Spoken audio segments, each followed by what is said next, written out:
En el Evangelio del día martes 10 de marzo de 2026, según el libro de Mateo, capítulo 18, versículos 21 a 35, se nos presenta una enseñanza profunda sobre el perdón y la compasión.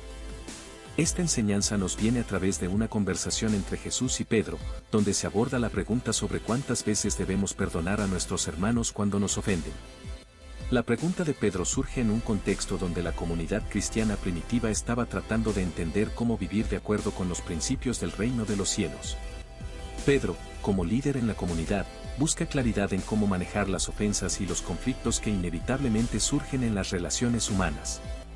Jesús, en su respuesta, nos lleva a reflexionar sobre la naturaleza del perdón y su relación con la misericordia divina. La parábola que Jesús utiliza para ilustrar su punto es la de un rey que decide ajustar cuentas con sus siervos. Entre estos siervos, hay uno que debe al rey una cantidad enorme de dinero, 10.000 talentos, una deuda que es prácticamente imposible de pagar.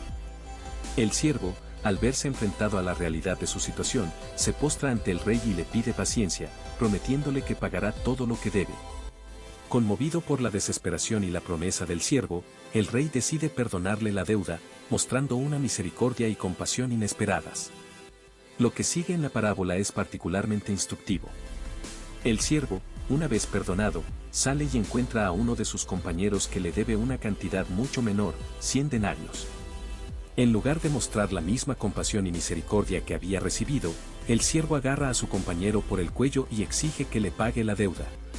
Esta falta de compasión y la negativa a perdonar a su compañero son un contraste marcado con el perdón que él mismo había recibido del rey. La parábola nos lleva a reflexionar sobre nuestra propia capacidad para perdonar y mostrar compasión. Jesús nos enseña que el perdón no es algo que se limite a una cantidad fija de veces, sino que es una actitud que debe caracterizar nuestras relaciones con los demás. El perdón es un reflejo de la misericordia divina, y al perdonar, estamos actuando de acuerdo con la naturaleza del reino de los cielos. La reflexión espiritual sobre este evangelio nos invita a considerar cómo respondemos cuando somos ofendidos o heridos por otros. ¿Somos capaces de perdonar generosamente, como el rey en la parábola, o nos aferramos a la ofensa y exigimos justicia o venganza? El mensaje de Jesús es claro: el perdón no es una opción, sino una necesidad para aquellos que desean vivir de acuerdo con los principios del reino de los cielos. En el contexto de nuestras vidas diarias, esta enseñanza puede ser particularmente desafiante. Enfrentamos situaciones donde nos sentimos ofendidos, heridos o injusticiados, y nuestra primera reacción puede ser la de defender nuestros derechos o buscar venganza. Sin embargo, el Evangelio del día martes 10 de marzo de 2026 nos recuerda que el perdón es una parte esencial de nuestra fe y de nuestra relación con Dios y con los demás. Al reflexionar sobre esta enseñanza, podemos preguntarnos sobre las áreas de nuestras vidas donde necesitamos perdonar. ¿Hay relaciones que están dañadas debido a nuestra falta de perdón? ¿Hay ofensas o heridas que hemos estado aferrando durante mucho tiempo y que ahora es el momento de soltar? El perdón no significa olvidar o ignorar el daño causado, sino que significa liberar el peso de la ofensa y permitir que la misericordia de Dios fluya en nuestras vidas y en las vidas de aquellos que nos rodean.